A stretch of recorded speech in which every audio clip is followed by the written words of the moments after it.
Hello friends, PSC അക്കാദമിയുടെ പുതിയൊരു വീഡിയോയിലേക്ക് എല്ലാവർക്കും സ്വാഗതം. കഴിഞ്ഞ വീഡിയോയിൽ നമ്മൾ 6ാം ക്ലാസ്സിൻ്റെ 1ാമത്തെ ചാപ്റ്ററും 2ാമത്തെ ചാപ്റ്ററും ഡിസ്കസ് ചെയ്തിരുന്നു. ഇന്ന് ഞാൻ പറയാൻ പോകുന്നത് 3ാമത്തെ ചാപ്റ്ററാണ്. ചാപ്റ്റർ 3 രാഷ്ട്രവും ഗവൺമെൻറ്റും. ആദ്യത്തെ 2 ചാപ്റ്ററിൻ്റെ വീഡിയോസ് കാണാത്തവരുണ്ടെങ്കിൽ കാണുക. എല്ലാവർക്കും ഉപകാരപ്പെടുന്ന രീതിയിലാണ് ഞാൻ വായിച്ചു പോകുന്നത്. ഉപകാരപ്പെട്ടു എന്ന് തോന്നിയാൽ സപ്പോർട്ട് ചെയ്യണേ. ചാപ്റ്റർ 3 രാഷ്ട്രവും ഗവൺമെൻറ്റും.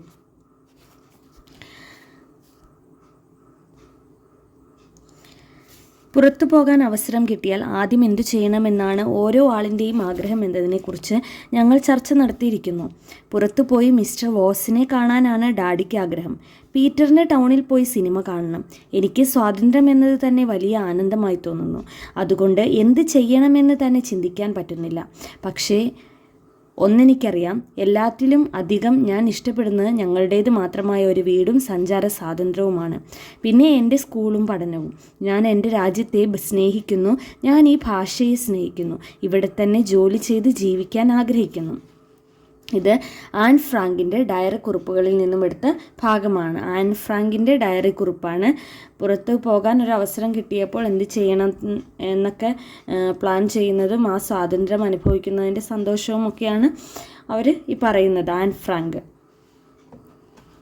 ഫ്രാങ്ക് ആരാന്നൊക്കെ നമുക്കറിയാം.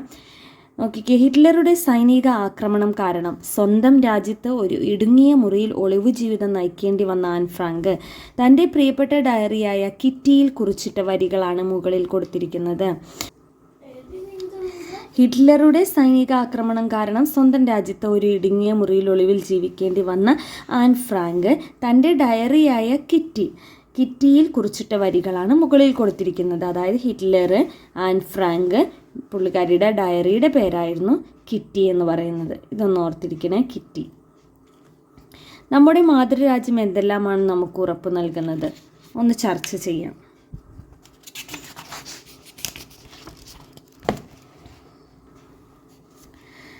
രാഷ്ട്രവും ജനങ്ങളും. COVID-19 ഏത് സാഹചര്യവും നേരിടാൻ രാഷ്ട്രം തയ്യാറാണെന്ന് ഇന്ത്യ. ജനങ്ങൾ നേരിടുന്ന ഊർജ്ജ പ്രതിസന്ധിക്ക് പരിഹാരം പുതിയ സൗരോർജ്ജ നിലങ്ങൾ ഇന്ന് രാഷ്ട്രത്തിന് സമർപ്പിക്കും. പിന്നെ ഭക്ഷ്യവില വർധന, റിപ്പബ്ലിക് ദിനാഘോഷം, ആരോഗ്യ ഇൻഷുറൻസ് കാർഡ്, ഇതെല്ലാം കൊളാഷാണ്. അതായത് ന്യൂസ് പേപ്പർ കട്ടിങ്സാണ്. ഈ ന്യൂസ് പേപ്പർ കട്ടിങ്സിൽ രാഷ്ട്രം ജനങ്ങൾക്ക് എന്തെല്ലാം സേവനങ്ങളാണ് പ്രദാനം ചെയ്യുന്നത്? ജനങ്ങളുടെ ജീവനും സ്വത്തിനും സംരക്ഷണം നൽകുന്നുണ്ട്. പിന്നെ സ്വാതന്ത്ര്യത്തോടെയും അന്തസ്സോടെയും നിർഭയരായി ജീവിക്കാൻ ജനങ്ങളെ സഹായിക്കുന്നുണ്ട്. ഇതെല്ലാം ചെയ്യുന്ന ഈ സാഹചര്യങ്ങളെല്ലാം ഒരുക്കുന്നതാണ് രാഷ്ട്രത്തിൻ്റെ കടമ എന്ന് പറയുന്നത്. എന്താണ് രാഷ്ട്രം? ജനങ്ങൾ രൂപീകരിച്ച ഏറ്റവും ഉന്നതമായ സാമൂഹിക രാഷ്ട്രീയ സ്ഥാപനമാണ് രാഷ്ട്രം. ജനങ്ങൾ രൂപീകരിച്ച ഏറ്റവും ഉന്നതമായ സാമൂഹിക രാഷ്ട്രീയ സ്ഥാപനമാണ് രാഷ്ട്രം. ഒരു നിശ്ചിത പ്രദേശത്ത് സ്ഥിരമായി അധിവസിക്കുന്നതും പരമാധികാരമുള്ള ഗവൺമെൻറ്റോട് കൂടിയതുമായ ഒരു ജനതയാണ് രാഷ്ട്രം. ജനസംഖ്യ, ഭൂപ്രദേശം, ഗവൺമെൻറ്, പരമാധികാരം എന്നീ ഘടകങ്ങൾ ചേർന്നാണ് രാഷ്ട്രം രൂപീകരിക്കപ്പെടുന്നത്.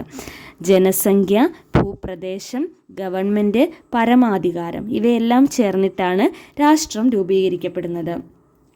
നിയമങ്ങൾ നിർമ്മിക്കുന്നതിനും ജനക്ഷേമം ഉറപ്പുവരുത്തുന്നതിനും രാഷ്ട്രത്തിൻ്റെ ചുമതലയാണ്. ജനങ്ങളുടെ അവകാശങ്ങൾ സംരക്ഷിക്കുന്നത് രാഷ്ട്രമാണ്. കൂടാതെ ജനങ്ങൾ രാഷ്ട്രത്തോട് പാലിക്കേണ്ട ഉത്തരവാദിത്തങ്ങൾ നിർവചിക്കുന്നതും രാഷ്ട്രം തന്നെയാണ്. അപ്പോൾ ഇവിടെ കുറച്ച് രാഷ്ട്രത്തിൻ്റെ കടമകൾ, എങ്ങനെയാണ് രാഷ്ട്രം ഫോം ചെയ്യുന്നതെന്നൊക്കെയാണ് പറയുന്നത്. ജനങ്ങൾ രൂപീകരിച്ച ഏറ്റവും ഉന്നതമായ സാമൂഹിക രാഷ്ട്രീയ സ്ഥാപനമാണ് രാഷ്ട്രം. ഒരു നിശ്ചിത പ്രദേശത്ത് സ്ഥിരമായി അധിവസിക്കുന്നതും പരമാധികാരമുള്ള ഗവൺമെൻറ്റോട് കൂടിയതുമായ ഒരു ജനതയാണ് രാഷ്ട്രം. അതിൽപ്പെടുന്നത് ജനസംഖ്യ, ഭൂപ്രദേശം, ഗവൺമെൻറ്, പരമാധികാരം ഇതെല്ലാം ചേർന്നതാണ് രാഷ്ട്രം. നിയമങ്ങൾ നിർമ്മിക്കുക, ജനക്ഷേമം ഉറപ്പുവരുത്തുക, ഇത് രണ്ടും രാഷ്ട്രത്തിൻ്റെ കടമയാണ്. കൂടാതെ ജനങ്ങളുടെ അവകാശങ്ങൾ സംരക്ഷിക്കുന്നതും രാഷ്ട്രമാണ്. ജനങ്ങൾ രാഷ്ട്രത്തോട് പാലിക്കേണ്ട ഉത്തരവാദിത്തങ്ങൾ നിർവചിക്കുന്നതും രാഷ്ട്രം തന്നെയാണ്. രാഷ്ട്രം ഒരുപാട് കടമകൾ ചെയ്യുന്നുണ്ട്. അതുപോലെ തന്നെ ജനങ്ങൾ തിരിച്ച് രാഷ്ട്രത്തോട് എന്തെല്ലാം ഉത്തരവാദിത്തങ്ങൾ പാലിക്കണം എന്ന് തീരുമാനിക്കുന്നതും ഒരു രാഷ്ട്രം തന്നെയാണ്. രാഷ്ട്രവും രാഷ്ട്രതന്ത്രശാസ്ത്രവും. രാഷ്ട്രത്തെക്കുറിച്ചുള്ള ശാസ്ത്രീയ പഠനമാണ് രാഷ്ട്രതന്ത്രശാസ്ത്രം. രാഷ്ട്രത്തെക്കുറിച്ചുള്ള ശാസ്ത്രീയ പഠനം. പുരാതന ഗ്രീസിലാണ് രാഷ്ട്രത്തെക്കുറിച്ചുള്ള പഠനത്തിന് ആരംഭം കുറിച്ചത്. നഗരരാഷ്ട്രങ്ങളായിരുന്നു രാഷ്ട്രവുമായി ബന്ധപ്പെട്ട പഠനത്തിൻ്റെ അടിസ്ഥാന ഘടകം. ഗ്രീക്ക് ചിന്തകരായിരുന്ന സോക്രട്ടീസ്, പ്ലേറ്റോ, അരിസ്റ്റോട്ടിൽ, ഈ 3 പേരെക്കുറിച്ച് നമ്മൾ പഠിച്ചിട്ടുണ്ട്. ഗ്രീക്ക് ചിന്തകരായ സോക്രട്ടീസ്, പ്ലേറ്റോ, അരിസ്റ്റോട്ടിൽ എന്നിവരാണ് രാഷ്ട്രവുമായി ബന്ധപ്പെട്ട ചിന്തകൾക്ക് തുടക്കമിട്ടത്.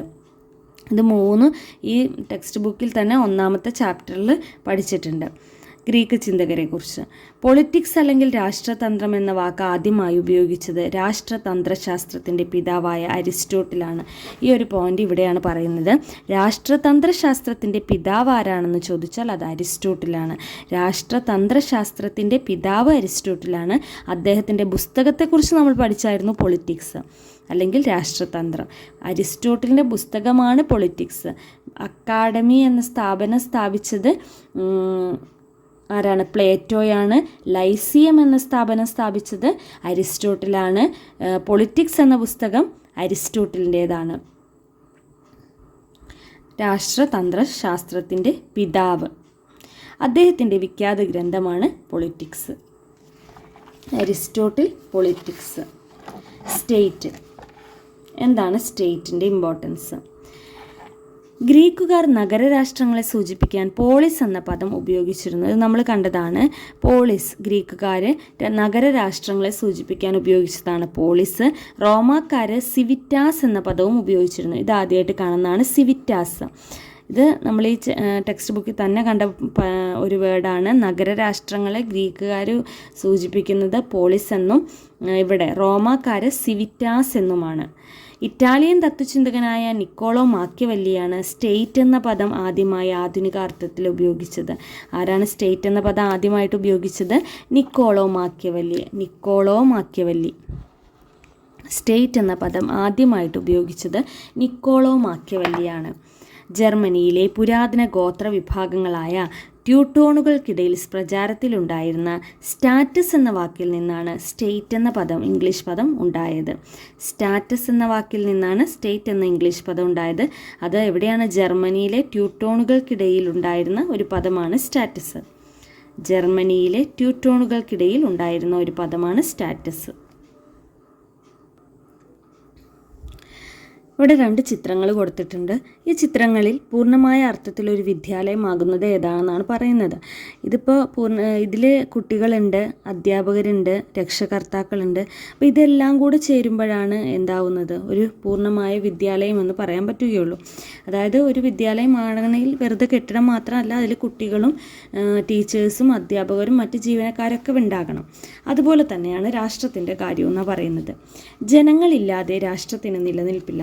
എന്നാൽ രാഷ്ട്ര രൂപീകരണത്തിന് ആവശ്യമായ ജനസംഖ്യ എത്രയെന്ന് നിജപ്പെടുത്തിയിട്ടുമില്ല.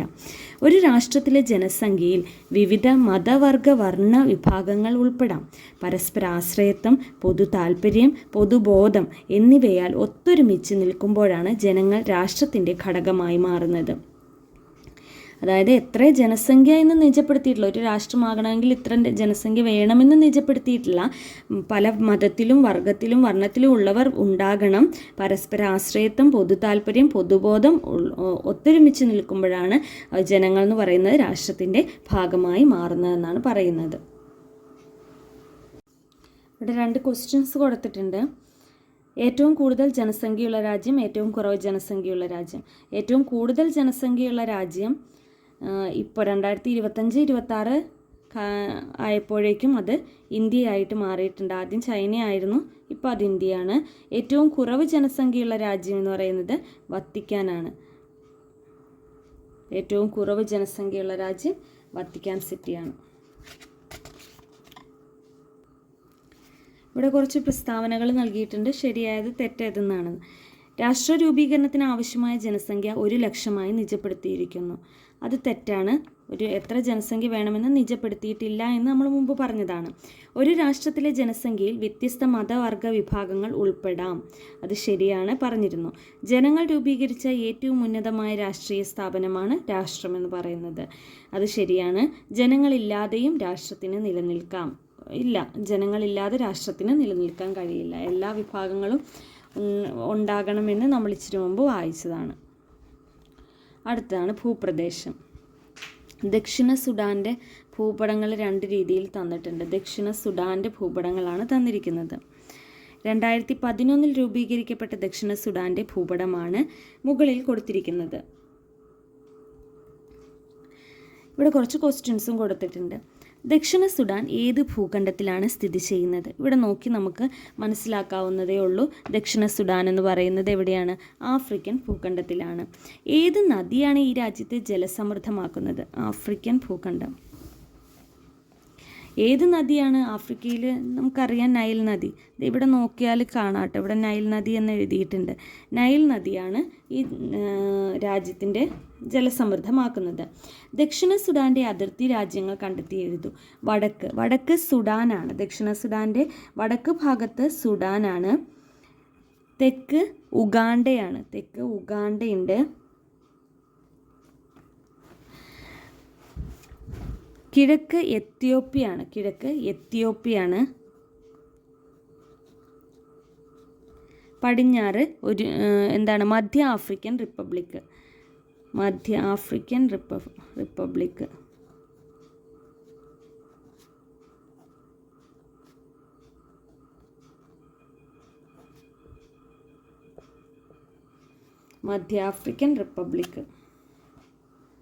വടക്ക് സുഡാൻ, തെക്ക് ഉഗാണ്ട, കിഴക്ക് എത്യോപ്യ, മധ്യ ആഫ്രിക്കൻ റിപ്പബ്ലിക്. അത് ഈ ഭൂപടത്തിൽ നിന്നാണ് എഴുതിയിരിക്കുന്നത്. ആഫ്രിക്കയിലെ ഏറ്റവും വലിയ രാജ്യമായ സുഡാനിൽ നിന്ന് സ്വതന്ത്രമാക്കപ്പെട്ട 10 തെക്കൻ സംസ്ഥാനങ്ങൾ ചേർന്ന് രൂപീകരിച്ച രാജ്യമാണ് ദക്ഷിണ സുഡാൻ. ആഫ്രിക്കയിലെ ഏറ്റവും വലിയ രാജ്യമായ സുഡാനിൽ നിന്നും സ്വതന്ത്രമാക്കപ്പെട്ട 10 തെക്കൻ സംസ്ഥാനങ്ങൾ ചേർന്നിട്ടാണ് എന്തുണ്ടായിരിക്കുന്നത്? ദക്ഷിണ സുഡാൻ എന്ന രാജ്യം ഫോം ചെയ്തിരിക്കുന്നത്. ദക്ഷിണ സുഡാനെ പോലെ ഏതൊരു രാഷ്ട്രം രൂപപ്പെടുന്നതിനും കൃത്യമായ ഭൂപ്രദേശം ആവശ്യമാണ്. രാഷ്ട്രം നിലനിൽക്കണമെങ്കിൽ സ്ഥിരവും കൃത്യമായി നിർവചിക്കപ്പെട്ടതുമായ ഭൂപ്രദേശം അത്യാവശ്യമാണ്. എന്താണ്? രാഷ്ട്രം നിലനിൽക്കണമെങ്കിൽ സ്ഥിരവും കൃത്യമായി നിർവചിക്കപ്പെട്ടതുമായ ഒരു ഭൂപ്രദേശം അനിവാര്യമാണ്. അപ്പോൾ ദക്ഷിണ സുഡാൻ എങ്ങനെയാണ് ഫോം ചെയ്തത്? ആഫ്രിക്കയിൽ നിന്നും സ്വതന്ത്രമാക്കപ്പെട്ട, അതായത് ആഫ്രിക്കയിലെ ഏറ്റവും വലിയ രാജ്യമായ സുഡാനിൽ നിന്ന് സ്വതന്ത്രമാക്കപ്പെട്ട 10 തെക്കൻ സംസ്ഥാനങ്ങൾ ചേർന്നിട്ടാണ് ദക്ഷിണ സുഡാൻ ഫോം ചെയ്യുന്നത്. അതായത് കൃത്യമായ ഒരു ഭൂപ്രദേശം, ഒരു രാഷ്ട്രം ഫോം ചെയ്യണമെങ്കിൽ കൃത്യമായ ഒരു ഭൂപ്രദേശം അനിവാര്യമാണ് എന്നാണ് പറയുന്നത്. എന്നാൽ രാഷ്ട്ര രൂപീകരണത്തിന് ആവശ്യമായ ഭൂപ്രദേശത്തിൻ്റെ വിസ്തൃതി എത്രയെന്ന് നിജപ്പെടുത്തിയിട്ടില്ല. നമ്മൾ ഇച്ചിരി മുമ്പ് ഒരു സ്റ്റേറ്റ്മെൻറ്റ് കണ്ടിരുന്നു. അതുപോലെ തന്നെ മറ്റൊരു സ്റ്റേറ്റ്മെൻറ്റാണ് ജനങ്ങളുടെ എണ്ണം നിജപ്പെടുത്തിയിട്ടില്ല എന്ന് പറയുന്നത് പോലെ തന്നെ രാഷ്ട്ര രൂപീകരണത്തിന് ആവശ്യമായ ഭൂപ്രദേശത്തിൻ്റെ വിസ്തൃതി എത്രയെന്നും നിജപ്പെടുത്തിയിട്ടില്ല. ഒരു രാഷ്ട്രത്തിൻ്റെ കര, ജല, വായു, തീരദേശ മേഖലകൾ അതിൻ്റെ പരിധിയിൽ ഉൾപ്പെടുന്നു. ഒരു രാഷ്ട്രത്തിന് തൊട്ടടുത്തൂടെ പോകുന്ന കര, ജല, വായു, തീരദേശ മേഖലകളെല്ലാം ആ രാഷ്ട്രത്തിൻ്റെ പരിധിയിലാണ് പെടുന്നത്. ആധുനിക രാഷ്ട്രങ്ങൾ പൊതുവെ ഭൂവിസ്തൃതിയിൽ മുന്നിൽ നിൽക്കുന്നവയാണ്. ഇവിടെ നോക്കൂ, ലോകത്തിലെ ഏറ്റവും വലിയ രാജ്യവും ഏറ്റവും ചെറിയ രാജ്യവുമാണ് പറഞ്ഞിരിക്കുന്നത്. ഏറ്റവും വലിയ രാജ്യം ഏതാണ്? റഷ്യയാണ്. ഏറ്റവും ചെറിയ രാജ്യം വത്തിക്കാൻ സിറ്റിയാണ്. അതോർത്തിരിക്കുക. ഏറ്റവും വലിയ രാജ്യവും ഏറ്റവും ചെറിയ രാജ്യവും റഷ്യയും വത്തിക്കാൻ സിറ്റിയുമാണ്. അടുത്തത് ഗവൺമെൻറ്. കുറച്ച് ന്യൂസിൻ്റെ ഹെഡ്ലൈൻസ് കൊടുത്തിട്ടുണ്ട്. ഒരു രാഷ്ട്രത്തിലെ ജനങ്ങളുടെ ക്ഷേമം ഉറപ്പുവരുത്തുന്നതിൽ ഗവൺമെൻറ് സർക്കാർ വളരെ വലിയ പങ്കാണ് വഹിക്കുന്നത്. രാഷ്ട്രവും ജനങ്ങളും തമ്മിലുള്ള ബന്ധം സജീവമായി നിലനിർത്താൻ സഹായിക്കുന്നത് ഗവൺമെൻറ്റാണ്. ജനങ്ങൾ അധിവസിക്കുന്നത് കൊണ്ട് മാത്രം ഒരു പ്രത്യേക ഭൂപ്രദേശം രാഷ്ട്രമായി മാറണമെന്നില്ല. അവിടുത്തെ വിഭവങ്ങളെയും ജനങ്ങളെയും ഏകോപിപ്പിച്ചു കൊണ്ടുപോകുവാൻ ഗവൺമെൻറ് എന്ന സംവിധാനം അനിവാര്യമാണ്. അതായത് ഒരു ജനങ്ങളുണ്ട് എന്ന് വിചാരിച്ച് മാത്രം ഒരു ഭൂപ്രദേശം കുറച്ച് ഭൂമി ഒരു രാഷ്ട്രമായി മാറണമെന്നില്ല. അവിടുത്തെ വിഭവങ്ങളെയും ജനങ്ങളെയും ഏകോപിപ്പിച്ച് കൊണ്ടുപോകാൻ ആ രാഷ്ട്രത്തെ മുന്നോട്ട് നയിക്കാൻ, നിയന്ത്രിക്കാൻ ആര് വേണം? ഒരു ഗവൺമെൻറ് എന്ന സംവിധാനം അനിവാര്യമാണ്. രാഷ്ട്രം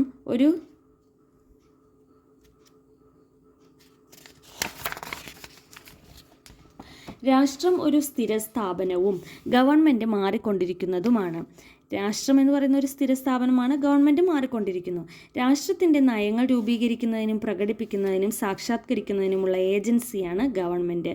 ക്രമസമാധാനം, നിയമവാഴ്ച, പ്രതിരോധം, വിദേശബന്ധങ്ങൾ, റോഡുകൾ, പാലങ്ങൾ, കുടിവെള്ളം, വൈദ്യുതി, വിദ്യാഭ്യാസം തുടങ്ങിയവയെല്ലാം കൈകാര്യം ചെയ്യുന്നത് ഗവൺമെൻറ്റാണ്. ഓക്കെ, ഗവൺമെൻറ്റിൻ്റെ പ്രധാന ചുമതലകളാണ് ഈ പാരഗ്രാഫിൽ പറഞ്ഞിരിക്കുന്നത്. അതായത് രാഷ്ട്രം ഒരു ഭൂപ്രദേശം ഉണ്ടായതുകൊണ്ട് മാത്രം കാര്യമില്ല, അവിടുത്തെ ജനങ്ങളെ ഏകോപിപ്പിക്കാനും നിയമങ്ങൾ നിർമ്മിക്കുവാനും നിയന്ത്രിക്കുവാനും ഒക്കെ എന്ത് വേണം, അവിടെ ഭരിക്കുന്ന ഒരു ഗവൺമെൻറ് ആവശ്യമാണ്, ഒരു സർക്കാർ ആവശ്യമാണ്. പിന്നെ ഗവൺമെൻറ് എന്ന് പറയുന്നത് മാറിക്കൊണ്ടിരിക്കും. രാഷ്ട്രം ഒരു സ്ഥിര സ്ഥാപനമാണ്. രാഷ്ട്രത്തിൻ്റെ നയങ്ങൾ രൂപീകരിക്കുക, അത് പ്രകടിപ്പിക്കുക, സാക്ഷാത്കരിക്കുക, ഇതെല്ലാം ഗവൺമെൻറ്റിൻ്റെ ഉത്തരവാദിത്തമാണ്. പിന്നെ ക്രമസമാധാനം, നിയമവാഴ്ച, പ്രതിരോധം, വിദേശബന്ധങ്ങൾ, റോഡുകൾ, പാലങ്ങൾ, കുടിവെള്ളം, വൈദ്യുതി, വിദ്യാഭ്യാസം ഇവയെല്ലാം കൈകാര്യം ചെയ്യുന്നത് ഗവൺമെൻറ്റാണ്. ഇതെല്ലാമാണ് ഗവൺമെൻറ്റിൻ്റെ ചുമതലകളിൽപ്പെടുന്നത്. അടുത്തത് പരമാധികാരം. ഇവിടെയും കുറച്ച് കൊളാഷ് വാർത്താ തലക്കെട്ടുകൾ കൊടുത്തിട്ടുണ്ട് പരമാധികാരത്തെക്കുറിച്ച്. ഇതിൽ ആഭ്യന്തര കലാപം പരിഹരിച്ചു, യുദ്ധഭീതി, ഇന്ത്യയും ചൈനയും പുതിയ സഹകരണ കരാറിൽ ഒപ്പുവെച്ചു, പിന്നെ വയോജനക്ഷേമത്തെക്കുറിച്ച്, അങ്ങനെ കുറച്ച് വാർത്തകൾ കൊടുത്തേക്കാണ്. ഓരോ വാർത്തയിലും രാജ്യങ്ങൾ അവരുടെ അധികാരം വിനിയോഗിച്ചുകൊണ്ട് വ്യത്യസ്ത മേഖലകളിൽ എടുത്തിട്ടുള്ള തീരുമാനങ്ങളാണ് നൽകിയിട്ടുള്ളത്. ഇത്തരത്തിൽ ബാഹ്യ ഇടപെടലുകൾക്കോ സമ്മർദ്ദങ്ങൾക്കോ വിധേയമാകാതെ തീരുമാനങ്ങൾ എടുക്കാനുള്ള രാഷ്ട്രത്തിൻ്റെ പരമമായ അധികാരമാണ് പരമാധികാരം. അതായത് ബാഹ്യ ഇടപെടലുകളോ സമ്മർദ്ദങ്ങളോ വിധേയമാകാതെ, പക്ഷെ നമ്മളിപ്പോൾ കണ്ടുവരുന്നത് ഇങ്ങനെയൊന്നും അല്ല. എന്താണ് ബാഹ്യ ഇടപെടലുകൾ? ഓരോ രാജ്യത്തും ബാഹ്യ ഇടപെടലുകൾ നടക്കുന്നുണ്ട്, സമ്മർദ്ദങ്ങളുണ്ട്, അതിൻ്റെ ഫലമായിട്ട് യുദ്ധങ്ങൾ നടക്കുന്നുണ്ട് ഇപ്പോൾ. അപ്പോൾ ഇതെന്താണ്? ബാഹ്യ ഇടപെടലുകളോ സമ്മർദ്ദങ്ങളോ ഞങ്ങൾക്കോ വിധേയമാകാതെ തീരുമാനങ്ങൾ എടുക്കാനുള്ള രാഷ്ട്രത്തിൻ്റെ പരമമായ അധികാരമാണ് പരമാധികാരം. രാഷ്ട്രത്തിന് മാത്രമുള്ള ഒരു സവിശേഷതയാണിത്. നിയമങ്ങൾ നിർമ്മിക്കുന്നതും രാഷ്ട്രീയ തീരുമാനങ്ങൾ കൈക്കൊള്ളുന്നതും പരമാധികാരത്തിൻ്റെ ഭാഗമായിട്ടാണ്. രാഷ്ട്രം അതിൻ്റെ പരമാധികാരം വിനിയോഗിക്കുന്നതും കാത്തു സൂക്ഷിക്കുന്നതും ഗവൺമെൻറ്റിലൂടെയാണ്. ഭൂപ്രദേശം, ഗവൺമെൻറ് എന്നിവയുണ്ടെങ്കിലും പരമാധികാരമില്ലെങ്കിൽ രാഷ്ട്രത്തിന് നിലനിൽപ്പില്ല. നമ്മൾ ഭൂപ്രദേശത്തെക്കുറിച്ച് പറഞ്ഞു, ജനങ്ങളെക്കുറിച്ച് പറഞ്ഞു, ഭൂപ്രദേശത്തെക്കുറിച്ച് പറഞ്ഞു, ഗവൺമെൻറ്റിനെ കുറിച്ച് പറഞ്ഞു. ഇതൊക്കെ ഉണ്ടെങ്കിലും എന്തും കൂടെ വേണം? പരമാധികാരം കൂടെ വേണം. അതായത് ബാഹ്യ ഇടപെടലുകളൊന്നും ഇല്ലാണ്ട്, സമ്മർദ്ദങ്ങളൊന്നും ഇല്ലാണ്ട് ഒരു രാഷ്ട്രത്തിനെക്കുറിച്ച് തീരുമാനമെടുക്കാനുള്ള ഒരധികാരം. ഇവിടെ 2 വാർത്ത പറഞ്ഞിട്ടുണ്ട്. മ്യാൻമറിൽ ജനാധിപത്യം അട്ടിമറിക്കപ്പെടുന്നു, ഇടപെടുമെന്ന അമേരിക്കയുടെ മുന്നറിയിപ്പ്. ആണവ നയം രാജ്യത്തിൻ്റെ ആഭ്യന്തര വിഷയമാണ്, മറ്റ് രാജ്യങ്ങൾ ഇടപെടേണ്ടതില്ല എന്ന് ഇന്ത്യ. അപ്പോൾ ഇത് പരമാധികാരത്തിൻ്റെ 2 കാര്യങ്ങളാണ്. അതായത് ഇവിടെ മറ്റ് രാജ്യങ്ങൾ ഇടപെടേണ്ടതില്ല എന്ന് ഇന്ത്യ പറയുമ്പോൾ അവിടെ പരമാധികാരം ഉപയോഗിക്കുകയാണ് ചെയ്തത്. പക്ഷെ അമേരിക്ക മ്യാൻമറിൽ കടന്നു കയറി ഇടപെടുമെന്ന് പറയുമ്പോൾ അത് പരമാധികാരത്തിൻ്റെ ലംഘനമാണ്. രാഷ്ട്ര രൂപീകരണം. ഇവിടെ കുറച്ച് കാര്യങ്ങൾ പറഞ്ഞിട്ടുണ്ട്, നമുക്ക് ആവശ്യമില്ലാത്തതാണ്. ഒരു പാനൽ ചർച്ച പോലെ ക്ലാസ്സിലൊരു പാനൽ ചർച്ച നടക്കുന്നതിനെ കുറിച്ചാണ് പറയുന്നത്. അത് നമുക്ക് ആവശ്യമില്ല. നമുക്ക് പഠിക്കാനുള്ളത് രാഷ്ട്ര രൂപീകരണ സിദ്ധാന്തങ്ങളാണ്. എന്തെല്ലാമാണ് രാഷ്ട്ര രൂപീകരണ സിദ്ധാന്തങ്ങൾ? രാഷ്ട്ര രൂപീകരണ സിദ്ധാന്തത്തിൽ ആദ്യത്തേത് ബലസിദ്ധാന്തമാണ് പറയുന്നത്. ബലസിദ്ധാന്തം എന്ന് പറയുന്നത് ശക്തർ അശക്തരെ തോൽപ്പിച്ചുകൊണ്ട് കീഴടക്കിയെടുത്തതാണ് ഓരോ രാഷ്ട്രവും എന്നാണ് ബലസിദ്ധാന്തത്തിൽ പറയുന്നത്. ഇതപ്പുറം ആ പാനൽ ചർച്ചയിൽ കുട്ടികൾ ചർച്ച ചെയ്യുന്നതുമായി ബന്ധപ്പെടുത്തിയാണ് പറയുന്നത്. ബലസിദ്ധാന്തം ശക്തർ അശക്തരായ രാഷ്ട്രങ്ങളെ കീഴ്പ്പെടുത്തി ഫോം ചെയ്യുന്നതാണ് രാഷ്ട്രം. അതാണ് അങ്ങനെ രാഷ്ട്ര രൂപീകരണം ഉണ്ട് എന്നാണ് പറയുന്നത്.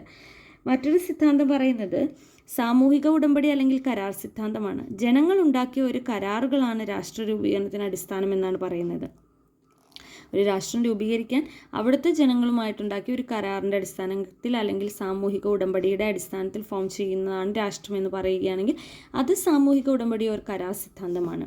സാമൂഹിക പരിണാമ സിദ്ധാന്തം എന്ന് പറയുന്നത് അതായത് വർഷങ്ങളായിട്ട് ജനങ്ങളിൽ നിന്ന് പരിണമിച്ചാണ് ഒരു രാഷ്ട്രം രൂപീകരിക്കുന്നതിലേക്ക് എത്തുന്നത് എന്ന് പറയുകയാണെങ്കിൽ അത് സാമൂഹിക പരിണാമ സിദ്ധാന്തമാണ്. രാഷ്ട്രരൂപീകരണ സിദ്ധാന്തങ്ങളിൽ ഏറ്റവും പ്രചാരം നേടിയതും പൊതുവെ അംഗീകരിക്കുന്നതും ഏതാണ്? സാമൂഹിക പരിണാമ സിദ്ധാന്തമാണ്. ഇത് ഒരു PYQ ക്വസ്റ്റ്യൻ ആണ്. ഒരു PYQയിൽ കണ്ടിട്ടുണ്ട്, ഏതാ എക്സാം എന്നറിയില്ല. ഒരു PYQ ക്വസ്റ്റ്യൻ ആണ്, കണ്ടിട്ടുണ്ട്. രാഷ്ട്ര രൂപീകരണ സിദ്ധാന്തങ്ങളിൽ ഏറ്റവും പ്രചാരം നേടിയത് സാമൂഹിക പരിണാമ സിദ്ധാന്തമാണ്. ഇങ്ങനെ ഈ 3 ഡെഫിനിഷനും തന്നിട്ട് അത് ഏത് സിദ്ധാന്തവുമായി ബന്ധപ്പെട്ടിരിക്കുന്നു എന്നായിരുന്നു ആ ക്വസ്റ്റ്യൻ. ബലസിദ്ധാന്തം എന്ന് പറയുന്നത് ശക്തർ അശക്തരെ കീഴ്പ്പെടുത്തി ഫോം ചെയ്യുന്നതാണ്. സാമൂഹിക ഉടമ്പടി ഫലമായിട്ടുണ്ടാവുന്നത് കരാർ സിദ്ധാന്തം. സാമൂഹിക പരിണാമം, അതായത് ജനങ്ങളിൽ നിന്നും ഒരുപാട് വർഷങ്ങൾക്ക് പരിണാമം സംഭവിച്ചാണ് ഒരു രാഷ്ട്രം രൂപീകരണത്തിലേക്ക് എത്തുന്നതെന്ന് പറയുന്നതാണ് സാമൂഹിക പരിണാമ സിദ്ധാന്തം. പൊതുവെ അംഗീകരിച്ചിട്ടുള്ളത് സാമൂഹിക പരിണാമ സിദ്ധാന്തമാണ്. സാമൂഹിക പരിണാമ സിദ്ധാന്തമാണ് പൊതുവെ അംഗീകരിച്ചിട്ടുള്ളത്, ഏറ്റവും പ്രചാരം നേടിയത്. അതായത് ദീർഘകാലയളവിനുള്ളിൽ നിരവധി ഘടകങ്ങൾ പ്രവർത്തിച്ചതിൻ്റെ ഫലമായിട്ടാണ് രാഷ്ട്രം രൂപപ്പെട്ടത് എന്ന്. ഗോത്രരാഷ്ട്രത്തിൽ നിന്നും ദേശരാഷ്ട്രത്തിലേക്ക് എങ്ങനെയെല്ലാമാണ് ഒരു രാഷ്ട്രത്തിലേക്ക് എങ്ങനെയാണ് ഫോം ചെയ്യുന്നതെന്നാണ് ഈ പറയുന്നത്. ഗോത്രരാഷ്ട്രങ്ങൾ. രാഷ്ട്രീയ സ്ഥാപനങ്ങളുടെ സ്വഭാവം പൗരാണിക കാലത്ത് ചെറിയ തോതിലെങ്കിലും പ്രകടിപ്പിച്ചിരുന്നത് ഗോത്ര കൂട്ടായ്മകളാണ്. ഒരേ വംശത്തിലുള്ളവർ ജനനം, ഒരേ താല്പര്യങ്ങൾ, ഒരേ സാമ്പത്തിക പ്രവർത്തനങ്ങൾ എന്നിവയുടെ സ്വാധീനം ഗോത്രരാഷ്ട്രങ്ങളുടെ രൂപീകരണത്തിന് കാരണമായി. അപ്പോൾ ആദ്യം ഫോം ചെയ്യുന്നത് ഗോത്രരാഷ്ട്രങ്ങളായിരുന്നു. അതായത് ഒരു ഗോത്രത്തിൽ പെടുന്നവർ തമ്മിൽ കൂട്ടായി പ്രവർത്തിക്കുന്നതിൻ്റെ ഫലമായിട്ട് അവിടെ ഒരു രാഷ്ട്രം ഫോം ചെയ്യുന്നു. ആ രാഷ്ട്രമാണ് ഗോത്രരാഷ്ട്രങ്ങൾ. അപ്പോൾ ആദ്യം ഫോം ചെയ്യുന്നത് ഗോത്രരാഷ്ട്രങ്ങളാണ്. അടുത്തത് പൗരസ്ത്യ ഭരണ സംവിധാനങ്ങൾ. ആധുനിക രാഷ്ട്രങ്ങളുടെ ചില സവിശേഷതകൾ പ്രകടിപ്പിച്ചിരുന്നവയാണ് പൗരസ്ത്യ ഭരണ സംവിധാനങ്ങൾ. നദീതട സംസ്കാര കേന്ദ്രങ്ങളായ മെസപ്പൊട്ടോമിയ, ഈജിപ്റ്റ്, ചൈന എന്നിവ ഉദാഹരണങ്ങളാണ്. വെങ്കലയുഗ സംസ്കാര കേന്ദ്രങ്ങളായ ഇവിടങ്ങളിൽ ജനങ്ങൾ നാഗരിക ജീവിതമാണ് നയിച്ചിരുന്നത്. അതായത് രണ്ടാമത് ഫോം ചെയ്യുന്ന പൗരസ്ത്യ ഭരണ സംവിധാനങ്ങൾ, അതായത് അതിന് എക്സാമ്പിളാണ് വെങ്കലയുഗ സംസ്കാരങ്ങൾ. വെങ്കലയുഗ സംസ്കാരങ്ങളിൽ ജനങ്ങൾ ഈ നദീതടങ്ങളിൽ നാഗരിക ജീവിതമാണ് നയിച്ചിരുന്നത്. അവരെങ്ങനെയാണ്? മെസപ്പൊട്ടോമിയക്കാരൊക്കെ ഒരു രാഷ്ട്രമായിട്ട് ഫോം ചെയ്യുന്നു, ഈജിപ്റ്റ് ഒരു രാഷ്ട്രമായിട്ട് ഫോം ചെയ്യുന്നു, ചൈനീസ് ഒരു രാഷ്ട്രമായിട്ട് ഫോം ചെയ്യുന്നു. അങ്ങനെ വരുന്നത് ഹാരപ്പ, അതുപോലെ ഹാരപ്പയിൽ ഒരു നാഗരിക ജീവിതം വരുന്നു. അപ്പോൾ അതെല്ലാം പൗരസ്ത്യ ഭരണ സംവിധാനങ്ങളാണ്. അപ്പോൾ ഗോത്രം കഴിഞ്ഞിട്ട് പിന്നീട് ഓരോ സംസ്കാര കേന്ദ്രങ്ങളിലേക്ക് രാഷ്ട്രം രൂപീകരണം എത്തുന്നു. അടുത്ത ഗ്രീക്ക് നഗര രാഷ്ട്രങ്ങളാണ്. ആധുനിക രാഷ്ട്രങ്ങളോട് ഏറ്റവും അധികം സാദൃശ്യം പുലർത്തുന്നവ ഗ്രീക്ക് നഗര രാഷ്ട്രങ്ങളാണ്. ഏതൻസ്, സ്പാർട്ട നമ്മൾ പറഞ്ഞിരുന്നു എന്നിവ ഉദാഹരണങ്ങളാണ്. കാരണം അവരൊറ്റയ്ക്ക് ഒരു രാഷ്ട്രമായി ഫോം ചെയ്ത് നിൽക്കുകയായിരുന്നു. ഏതൻസും സ്പാർട്ടയൊക്കെ അങ്ങോട്ടും ഇങ്ങോട്ടും യുദ്ധം ചെയ്ത് അവരുടെ ഏരിയ വർദ്ധിപ്പിക്കുന്നതൊക്കെ. അങ്ങനെ ഏതൻസ്, സ്പാർട്ട അതെല്ലാം ഗ്രീക്ക് നഗര രാഷ്ട്രങ്ങൾ. നമ്മൾ ഇതിനെക്കുറിച്ചൊക്കെ പഠിച്ചിരുന്നു, ഏതൻസിനെ കുറിച്ച് സ്പാർട്ടയെക്കുറിച്ചൊക്കെ പഠിച്ചിരുന്നു. അപ്പോൾ അത് അവരും ഒരു രാഷ്ട്രമായിട്ടാണ് നിലനിന്നിരുന്നത്. അപ്പോൾ ആധുനിക രാഷ്ട്രങ്ങളോട് ഏറ്റവും സാമ്യത പുലർത്തുന്നത് ഇവരാണ്, ഗ്രീക്ക് നഗര രാഷ്ട്രങ്ങളാണ്. അടുത്ത റോമ സാമ്രാജ്യം. ഇത് നമ്മൾ കണ്ടിരുന്നു. റോമ സാമ്രാജ്യത്തിൽ നിലനിന്നിരുന്ന ഭരണ സംവിധാനം, നിയമം, അടിസ്ഥാന സൗകര്യങ്ങൾ ഇവയെല്ലാം ആധുനിക രാഷ്ട്രങ്ങളോട് ഏറെ സമാനത പുലർത്തുന്നവയാണ്. പിന്നെ ഫ്യൂഡൽ രാഷ്ട്രങ്ങളുണ്ട്. ഫ്യൂഡൽ രാഷ്ട്രങ്ങൾ റോമ സാമ്രാജ്യത്തിൻ്റെ പതനശേഷം രൂപം കൊണ്ടതാണ് ഫ്യൂഡൽ രാഷ്ട്രങ്ങൾ. ഫ്യൂഡലിസമായിരുന്നു ഈ രാഷ്ട്രങ്ങളുടെ പ്രധാന സവിശേഷത. ഇവിടെ രാജാവ്, പ്രഭുക്കൾ, കർഷകർ എന്നിങ്ങനെ അധികാര ശ്രേണി തന്നെ ഉണ്ടായിരുന്നു. രാജാവിന് അധികാരം പരിമിതമായിരുന്നു, ഭരണാധികാരം പ്രഭുക്കൾക്കായിരുന്നു. ഇമ്പോർട്ടൻസ് പ്രഭുക്കൾക്കായിരുന്നു. വലുത് രാജാവാണെന്ന് പറഞ്ഞിട്ട് കാര്യമില്ല, ഭരിച്ചിരുന്നത് ആരാണ്? എല്ലാം നിയന്ത്രിച്ചിരുന്നത് പ്രഭുക്കളായിരുന്നു. പരമാധികാരം ആർക്കായിരുന്നു? പ്രഭുക്കൾക്കായിരുന്നു. അധികാരം പരിമിതമായിരുന്നു രാജാവിന്. അപ്പോൾ ഇതാണ് ഫ്യൂഡലിസം എന്ന് പറയുന്നത്. രാജാവ്, പിന്നെ ഒരു പ്രഭുക്കൾ, അവർ നികുതി, ടാക്സ് അങ്ങനെയുള്ള കാര്യങ്ങളൊക്കെ അടിച്ചേൽപ്പിക്കുന്ന കർഷകർ, ഇങ്ങനെ ഒരു ശ്രേണി തന്നെ. അതാണ് ഫ്യൂഡൽ രാഷ്ട്രങ്ങൾ എന്ന് പറയുന്നത്. അടുത്തത് ദേശരാഷ്ട്രങ്ങൾ. യൂറോപ്പിലാണ് ആധുനിക ദേശരാഷ്ട്രങ്ങൾ പിറവിയെടുത്തത്. നവോത്ഥാന കാലഘട്ടത്തിൽ യുക്തിചിന്ത, ശാസ്ത്രബോധം തുടങ്ങിയവ സാമൂഹ്യ ഘടനയിൽ മാറ്റങ്ങൾ വരുത്തി. വ്യവസായ വിപ്ലവം, കോളനിവൽക്കരണം, ദേശീയ ബോധം തുടങ്ങിയവയും ദേശരാഷ്ട്രങ്ങളുടെ വളർച്ചയ്ക്ക് കാരണമായി. ക്രമേണ ജനസംഖ്യ, ഭൂപ്രദേശം, ഗവൺമെൻറ്, പരമാധികാരം എന്നീ ഘടകങ്ങളെ അടിസ്ഥാനമാക്കി ദേശരാഷ്ട്രങ്ങൾ നിലവിൽ വന്നു. ഓക്കെ, യൂറോപ്പിലാണ് ആധുനിക ദേശരാഷ്ട്രങ്ങൾ പിറവിയെടുത്തത്. ആ കാലഘട്ടത്തിൽ അവിടെയാണല്ലോ നവോത്ഥാനമൊക്കെ ഉയർന്നു വന്നത്. അപ്പോൾ നവോത്ഥാന കാലഘട്ടത്തിൽ വന്ന യുക്തിചിന്ത, ശാസ്ത്രബോധമൊക്കെ പുതിയ മാറ്റങ്ങൾ വരുത്തി പുതിയൊരു രാഷ്ട്രങ്ങളിലേക്ക് ഫോം ചെയ്യുകയാണ്. പിന്നെ ഉണ്ടായ വ്യവസായ വിപ്ലവം, കോളനിവൽക്കരണം, ദേശീയ ബോധം തുടങ്ങിയവയും ദേശരാഷ്ട്രങ്ങളുടെ വളർച്ചയ്ക്ക് സഹായകമായി. അപ്പോൾ ഇവിടെ ക്രമേണ ജനസംഖ്യ, ഭൂപ്രദേശം, ഗവൺമെൻറ്, പരമാധികാരം എന്നീ ഘടകങ്ങളെ അടിസ്ഥാനമാക്കി ദേശരാഷ്ട്രങ്ങൾ നിലവിൽ വന്നു. അപ്പോൾ ഒരു ദേശരാഷ്ട്രം നിലവിൽ വരുന്നതിനുള്ള ഘടകങ്ങളാണ് ഈ പറയുന്നത്. ഏതെല്ലാമാണ്? ജനസംഖ്യ വേണം, ഭൂപ്രദേശം വേണം, ഒരു നല്ല ഗവൺമെൻറ് വേണം, പരമാധികാരം വേണം. അപ്പോൾ ഇതെല്ലാം ഉണ്ടെങ്കിലാണ് അതൊരു രാഷ്ട്രമായിട്ട് നിലനിൽക്കുകയുള്ളൂ. അപ്പോൾ ഈ പോയിന്റുകൾ ഇമ്പോർട്ടൻ്റ് ആണ്. ഇതിൽ പെടാത്ത ഒരു പോയിന്റും കൂടെ തന്നിട്ട് പെടാത്തത് ഏതാണെന്ന് ചോദിക്കാൻ സാധ്യതയുണ്ട്. അപ്പോൾ ജനസംഖ്യ, ഭൂപ്രദേശം, ഗവൺമെൻറ്, പരമാധികാരം, ഇതാണ് ഒരു രാഷ്ട്രം ഫോം ചെയ്യാൻ അടിസ്ഥാനമായിട്ടുള്ള ഘടകങ്ങൾ. അടുത്തതാണ് ഫ്യൂഡലിസം എന്താണെന്ന്. നമ്മൾ ഫ്യൂഡൽ രാഷ്ട്രങ്ങളെക്കുറിച്ച് പറഞ്ഞു. ഫ്യൂഡലിസം പ്രഭുക്കന്മാർ തങ്ങളുടെ കൃഷിഭൂമിയിൽ പണിയെടുത്തിരുന്നവരെ അടിമകളെ പോലെ ചൂഷണം ചെയ്തിരുന്ന സാമൂഹിക ഭരണ വ്യവസ്ഥിതിയാണ് ഫ്യൂഡലിസം. ഒരു തുണ്ട് ഭൂമി എന്നർത്ഥം വരുന്ന ഫ്യൂഡ് എന്ന ജർമ്മൻ പദത്തിൽ നിന്നാണ് ഫ്യൂഡലിസം എന്ന വാക്കുണ്ടായത്. മധ്യകാല യൂറോപ്പിലാണ് ഫ്യൂഡലിസം നിലനിന്നിരുന്നത്. അപ്പോൾ ഫ്യൂഡലിസം എന്ന് പറഞ്ഞാൽ പ്രഭുക്കന്മാർ കൃഷിഭൂമിയിൽ പണിയെടുത്തിരുന്നവരെ, അതായത് കർഷകരെ അടിമകളെ പോലെ ചൂഷണം ചെയ്യുന്ന ഒരു ഭരണവ്യവസ്ഥിതി. ഫ്യൂഡ് എന്ന വാക്കിൻ്റെ അർത്ഥം ഒരു തുണ്ട് ഭൂമി എന്നാണ്. ഫ്യൂഡ് എന്ന വാക്കിൻ്റെ അർത്ഥം, അതിൽ നിന്നാണ് ഫ്യൂഡലിസം എന്ന വാക്കുണ്ടായത്. പിന്നെ മധ്യകാല യൂറോപ്പിലാണ് ഇത് നിലനിന്നിരുന്നത്. പ്രഭുക്കന്മാർ കർഷകരെ ചൂഷണം ചെയ്യുന്ന ഒരു വ്യവസ്ഥിതി, അതാണ് ഫ്യൂഡലിസം എന്ന് പറയുന്നത്. നവോത്ഥാനം, അത് നമ്മൾ പറഞ്ഞു യൂറോപ്പിൽ 14-15 നൂറ്റാണ്ടുകളിൽ ഇറ്റലിയിലും ഇതര യൂറോപ്യൻ രാജ്യങ്ങളിലും കലാവൈജ്ഞാനിക രംഗങ്ങളിലുണ്ടായ പുത്തൻ ഉണർവാണ് നവോത്ഥാനം. മതപരമായ ആശയങ്ങളെക്കാൾ മനുഷ്യർക്ക് പ്രാമുഖ്യം കൽപ്പിക്കപ്പെട്ടു എന്നതാണ് ഈ കാലഘട്ടത്തിൻ്റെ പ്രധാന സവിശേഷത. പെട്രാർക്ക്, ദാന്തെ, ഡാവിഞ്ചി തുടങ്ങിയവർ വിവിധ മേഖലകളിൽ നവോത്ഥാനത്തെ സ്വാധീനിച്ചവരാണ്. നവോത്ഥാന നായകന്മാരാണ്, യൂറോപ്യൻ രാജ്യങ്ങളിലെ നവോത്ഥാന നായകന്മാരാണ് ആര്? Petrarch, Dante, da Vinci. ഇവരുടെയൊക്കെ കൃതികൾ അന്നവിടെ നവോത്ഥാനത്തെ സ്വാധീനിച്ചവരാണ്.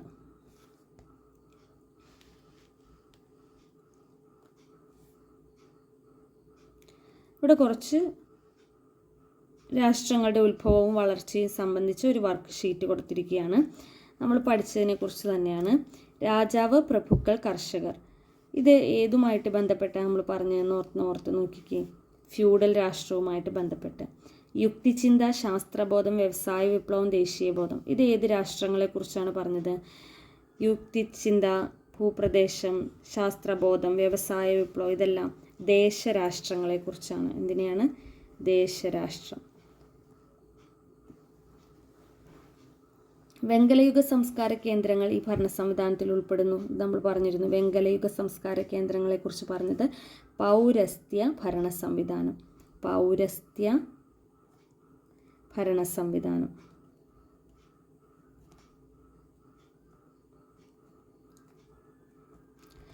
ഒരേ വർഗത്തിലുള്ള ജനനം, പൊതുതാൽപര്യം, ഒരേ സാമ്പത്തിക പ്രവർത്തനം, ഇത് ഏതുമായിട്ട് ബന്ധപ്പെട്ട രാഷ്ട്രമായിരുന്നു? ഗോത്ര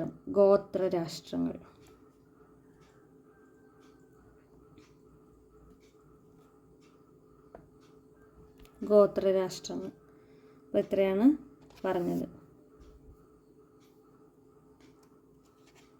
രാഷ്ട്രവും ഗവൺമെൻറ്റും പരസ്പര ബന്ധം.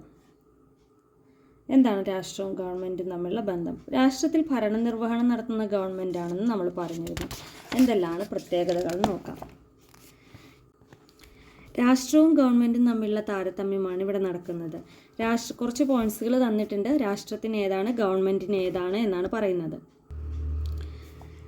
പരമാധികാരമുണ്ട്. രാഷ്ട്രത്തിനാണോ ഗവൺമെൻറ്റിനാണോ? പരമാധികാരമുള്ളത് രാഷ്ട്രത്തിനാണ്. മാറിക്കൊണ്ടിരിക്കുന്നതാണ്, ഗവൺമെൻറ്റാണ് മാറിക്കൊണ്ടിരിക്കുന്നത്. വിശാലമായ സങ്കല്പനമാണ്. വിശാലമായ സങ്കല്പനം രാഷ്ട്രമാണ്. ഒരു സ്ഥിര സ്ഥാപനമാണ്. സ്ഥിര സ്ഥാപനം ഏതാണ്? അത് രാഷ്ട്രമാണ്. രാഷ്ട്രത്തിൻ്റെ ഒരു ഘടകമാണ് ഗവൺമെൻറ്. എല്ലാ ജനങ്ങളും ഇതിൽ ഉൾക്കൊള്ളുന്നു. രാഷ്ട്രമാണ്. ഭരണാധികാരികളും ഉദ്യോഗസ്ഥരും ഇതിൽ ഉൾപ്പെടുന്നു. ഭരണാധികാരികളും ഉദ്യോഗസ്ഥരും ഉൾപ്പെടുന്നത് ഗവൺമെൻറ്റിലാണ്. പരമാധികാരം വിനിയോഗിക്കുന്നത് ഈ ഏജൻസിയിലൂടെയാണ്, ഗവൺമെൻറ്റിലൂടെയാണ്. ഇത്രയാണ് പറഞ്ഞിരുന്നത്.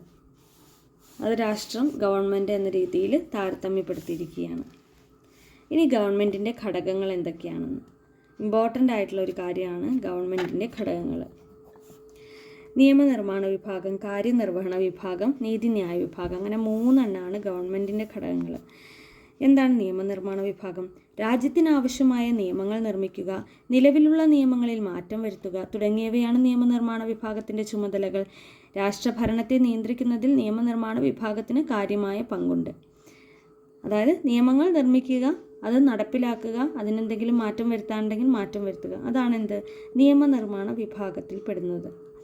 രാഷ്ട്രഭരണത്തെ നിയന്ത്രിക്കുന്നതിൽ നിയമനിർമ്മാണ വിഭാഗത്തിന് നല്ല പങ്കുണ്ട്. പിന്നെ അടുത്ത കാര്യനിർവഹണ വിഭാഗം. നിയമനിർമ്മാണ സഭ നിർമ്മിച്ച നിയമങ്ങൾ അത് നടപ്പിലാക്കുക, ഭരണനിർവഹണം നടത്തുക, ഇതാണ് എന്ത് കാര്യനിർവഹണ വിഭാഗം. ഗവൺമെൻറ്റിൻ്റെ ദൈനംദിന പ്രവർത്തനങ്ങൾ നിർവഹിക്കുന്നതും ഈ വിഭാഗമാണ്. ഗവൺമെൻറ്റിൻ്റെ ദൈനംദിന പ്രവർത്തനങ്ങൾ നിർവഹിക്കുന്നത് ഈ വിഭാഗമാണ്. അടുത്ത നീതിന്യായ വിഭാഗം. നിയമങ്ങൾ വ്യാഖ്യാനിക്കുക, തർക്കങ്ങളിൽ തീർപ്പ് കൽപ്പിക്കുക, കുറ്റം ചെയ്തവരെ ശിക്ഷിക്കുക, ഇതാണ് നീതിന്യായ വിഭാഗം. നിയമങ്ങൾ വ്യാഖ്യാനിക്കുന്നു.